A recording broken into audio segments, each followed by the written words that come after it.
Hi, welcome to another edition of Shabbat Lounge.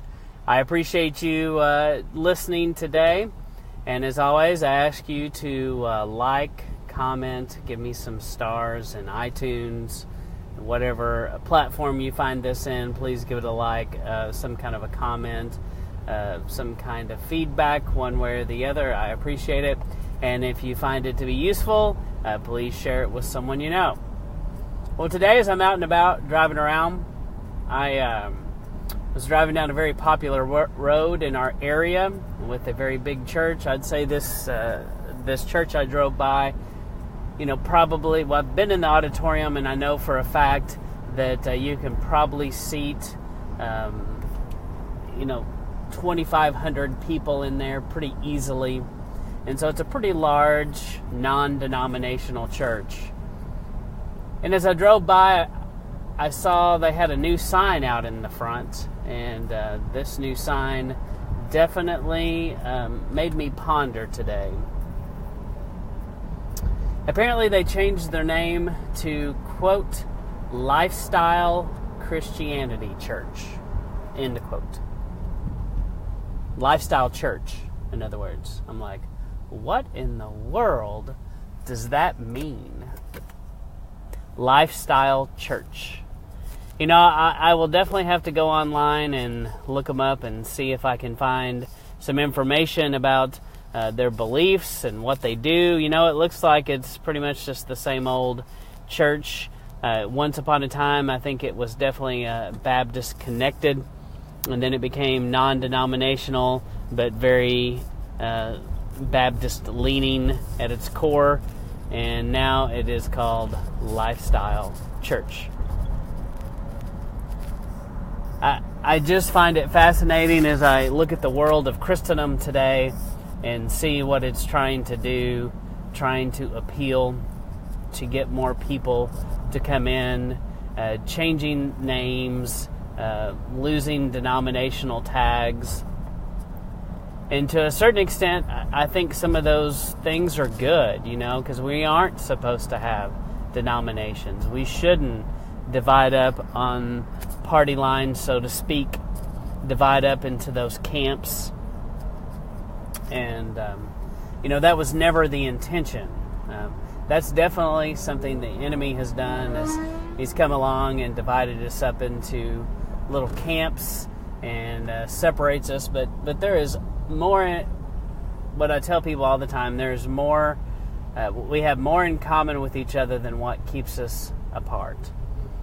And so anyway, I just think it's a real interesting state of affairs in the modern American church that, they feel like they have to change their name so drastically to Lifestyle Church. I have so many questions about Lifestyle Church.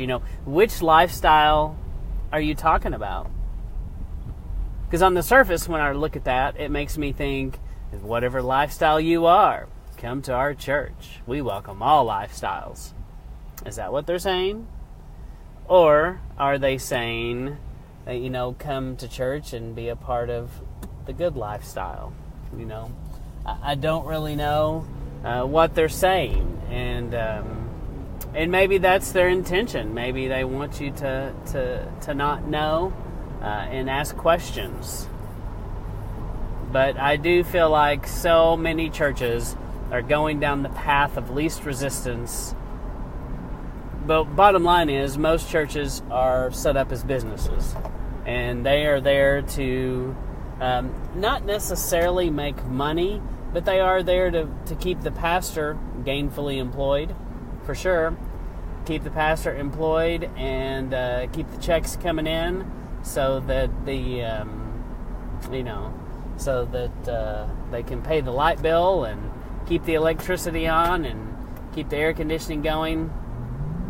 And that is definitely part of what you see. So I challenge you, if you're a part of a church like that, to look carefully at how they spend their money and what they're asking you to spend your money on, your hard-earned dollars on. And as we look at this lifestyle church. You know, this podcast, let me sum it up. It's going to be short. You know, churches, we shouldn't be so divided.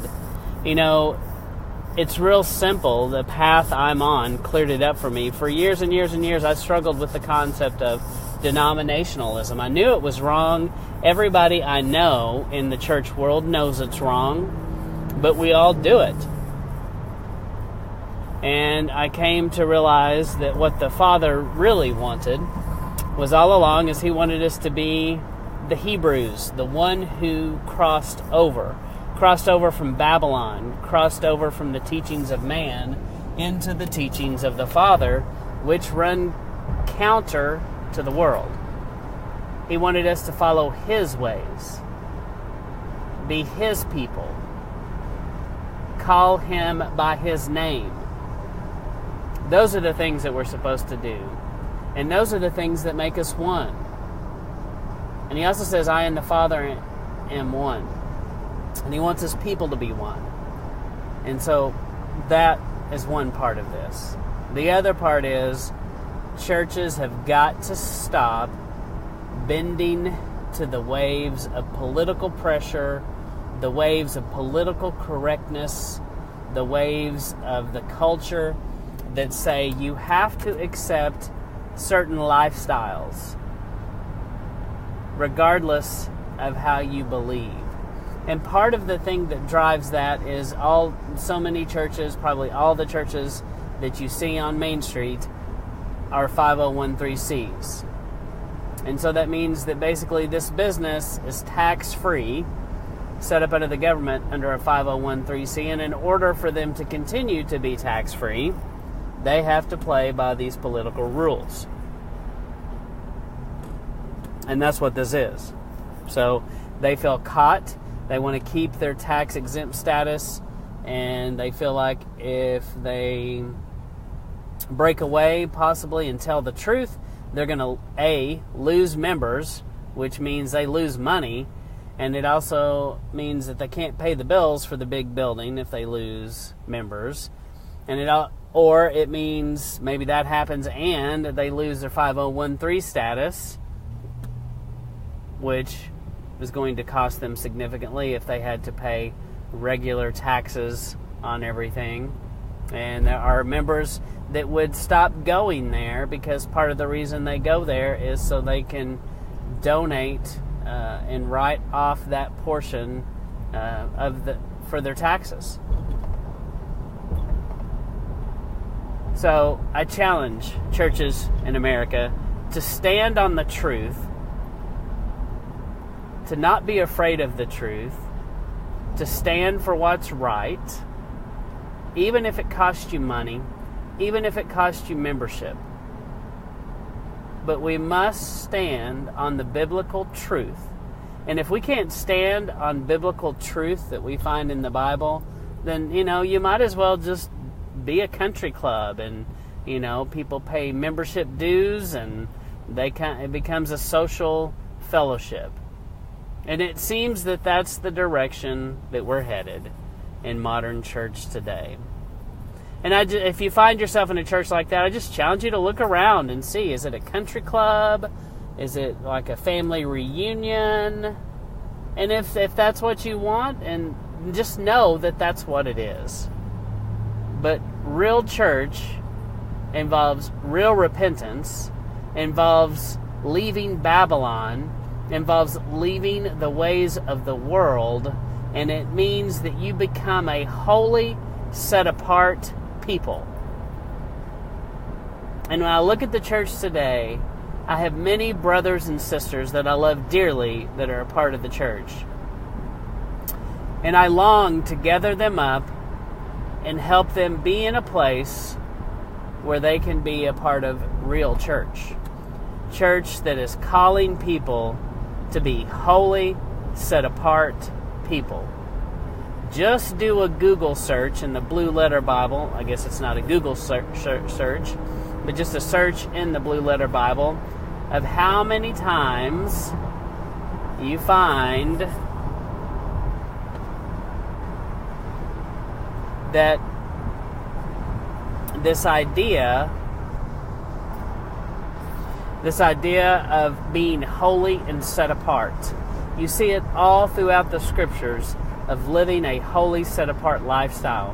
When we look at ourselves, and there is no difference between us and an atheist who doesn't believe in a moral compass, doesn't believe in anything other than, just be a good person.